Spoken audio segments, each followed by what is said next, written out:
Magandang araw po, welcome po sa aking channel, Love9 TV. Patalasasan po, meron po ba kayong mga properties na napapabayaan or non-performing assets? Plan nyo ibenta, pero wala kayong oras sa pagbenta nito. Kung ito'y pagkakatiwala nyo po sa amin, tawag lang po kayo sa aking numero, usap po tayo, gawin ko po ng video for free. Yes, libre po, wala po kayong babayaran.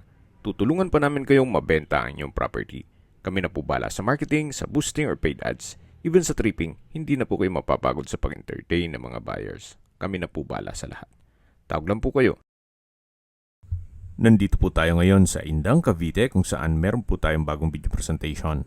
Isang residential farm property na may lot area na 8,734 square meters. Patag na patag po ang lupa at ito'y along Barangay Road. May access na rin po dito ng tubig, kuryente at internet provider. Ito po'y nasa mataas na lugar. Ang estimated elevation above sea level ay 1,131.2 feet. Dito po sa loob ng property ay meron pong farmhouse na kung saan ito'y livable pa naman. Pero ganun pa man, si owner po ay binebenta ito as lot only. Kung meron man po kayong makitang bahay, yan po ay for free. Mamaya po sa dulong parte ng video, pag-usapan natin ang distance, location at travel time, pati presyo nito. Yan po, tunghayan nyo po itong napagandang lupain kung saan napakatahimik po ng lugar, sariwa ang hangin, at malamig po ang klima. Punong-puno rin po ito ng mahogany trees na kung saan para po itong mini forest. Napakaganda po nito para sa inyong retirement. Napakaaliwalas po. At tungkol naman po sa dokumento nito, ang 7,069 square meters ay titulado. Then yung isang parsela naman po na 888 square meters ay tax declaration. Matatanaw na po natin ang bahay na kung saan meron po itong concrete pathways. Yan naman po'y livable naman. Gawa ng from time to time, nagbibisita po si owner dito. Well-maintained naman po yan. Marami po kayong pwedeng i-project dito. Pwede po itong gawing private resort sa laki po nitong property. Pwede rin gawing campsite or gawing family farm estate. Para kung malaking pamilya po kayo, nasa loob po kayo ng isang compound. Or investment na rin or land banking para mas malaki po ang kita ng pera nyo dito. So nandito na po tayo sa bahay na kung saan ito po yung balkonahe. Malaki ang espasyo niya hanggang dun sa dulo. At ito'y naka-tile flooring. So simple lang naman po itong bahay. Pero ganun pa, papakita ko pa rin sa inyo. Although sinabi ko sa inyo kanina na ito'y for free. At least may idea na kayo kung anong meron dito sa property. Hanggang dun po sa dulo ang balkonahe at yan po yung access door papunta sa kusina. Dito naman po ay may barbecue area at ito po'y parte pa ng lupang binebenta. Napakalawak po at patag na patag po yan. Punong-puno rin po dito sa area na to ng mahogany trees. Actually, kahit po dito lang kayo sa balkonahe, habang nagkakape kayo at pinagmamasdan nyo po ang kapaligiran, very relaxing po ang area. Napakaaliwalas. At dito na po tayo sa main door na meron pong security grill. Then naka-aluminum screen door na rin po ito. At samahan nyo po ako. Pasok po tayo. Welcome po dito sa bahay ni Madam. Naka-solid wood door. Then open concept lang po ito. Nandyan yung living area o salas. Then, naka-tile flooring na po yan hanggang dito sa may kusina at dining area. Dito naman po yung dining area. Yan po yung kitchen na may kitchen countertop at breakfast nook. May kitchen cabinet, then storage ng kitchen utensils. Yan po yung access door na pinakita ko kanina mula dun sa balkonahe o terrace. Naka-solid wood door na rin po yan. At meron din pong security grill. So may gas range, may refrigerator, stainless sink with faucet, at wall-mounted kitchen cabinet. Meron pong ceiling fan. At dito naman po nakapwesto yung bed frame and mattress. Meron din pong sliding glass windows with security grill. Gaya po ng sabi ko sa inyo kanina, open concept lang po ito. Walang partitions. Gawa ng ito'y bakasyonan lang naman ni ma'am. Well-maintained naman po ito, kaya wala naman po kayong ipapagawa.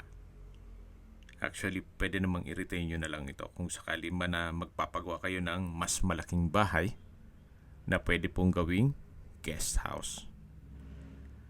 So, yan po ulit yung living area, ito yung dining area, at dito naman po yung banyo o toilet and bath na naka-solid wood door, at kumpleto naman po ang bathroom fixtures. Ganitong bathroom countertop, vanity mirror, bathroom cabinet, water closet with bidet, wall-mounted towel rack. Then ito po yung shower area na may shower curtain. At ito po yung naka-tile bathroom wall at may overhead shower. Then meron din pong bathroom window. Sa labas po tayo dito sa banyo. Yan po ulit yung dining.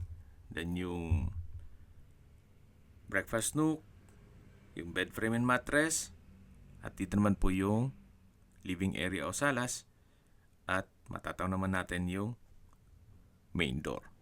At lalabas na po tayo. Habang pinagmamasdan nyo po ang kapaligiran, pag-usapan na natin ang distance, location, at travel time. Mula po sa East-West Road, ang distance is 1.5 kilometers at ang travel time is 3 minutes. Ang East-West po ay bagong project ng ating gobyerno na kung saan hindi na po kayo dadaan sa mga bayan-bayan. Parang diversion road po yan. Mula Tagaytay going to Alfonso, Indang at ibang parte ng Cavite. Mula naman po sa CABSU o Cavite State University, Indang Campus, ang distance is 1.7 kilometers at ang travel time is 5 minutes. Mula naman po sa Indang Public Market, ang distance is 2.3 kilometers at ang travel time is 7 minutes. Mula naman po sa Mindes Specialist Medical Center, ang distance is 9 kilometers at ang travel time is 16 minutes. Yan po yung lagi kong binabanggit sa aking video na dapat nyo i-consider sa paghanap ng property, yung meron pong malapit na hospital. Hindi ko naman po sinasabing sakitin kayo. Yan naman po for emergency purpose lang naman.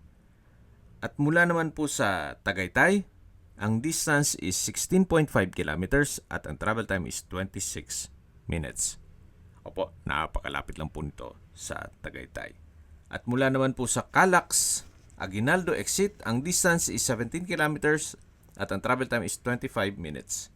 Kung manggagaling naman po sa Manila o sa airport, ang distance is 50 kilometers at ang travel time is 1 hour and 27 minutes.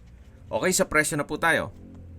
Binebenta po ito ni owner sa halagang 6,500 pesos per square meter. Kung sakali pong masyadong malaki ito para sa inyo, siguro pwede po tayong gumayat ng mga 3,000 to 4,000 square meters dito sa area na to para hindi maapektuhan yung bahay. Makipag-negotiate na lang po tayo kay owner. Yan po, tunghayin nyo po itong napagandang property, napakaaliwalas. At summarize ko lang po sa mga nag-skip ng video. Ito po'y nasa Indang, Cavite at may total lot area na 8,734 square meters. Along Barangay Road, may access na po ng tubig, kuryente at internet provider dito sa area. Magpapakonek lang po kayo. At ito ay nasa mataas na lugar. Ang estimated elevation above sea level ay 1,131.2 feet. Ang malaking parsela ng lupa po ay 7,069 square meters kung saan ito'y titulado, at ang 888 square meters ay tax declaration. Upon tripping po, discuss namin sa inyo kung saan banda ang maliit na parsela ng lupa. So ito po yung daan mula sa gate papunta sa bahay. Yan po yung concrete pathways. Napakaganda po, napakaaliwalas. Bihira na po ang ganitong property na malapit pa sa highway. Actually, ilang steps lang po nasa provincial highway na kayo. Kaya accessible din po ito ng public transportation. Ang gandahan po dito sa Indang ay hindi pa ganun ka congested. Compare nyo sa Tagaytay. Although, ang klima po ay same with Tagaytay. Malamig din po ang klima dito.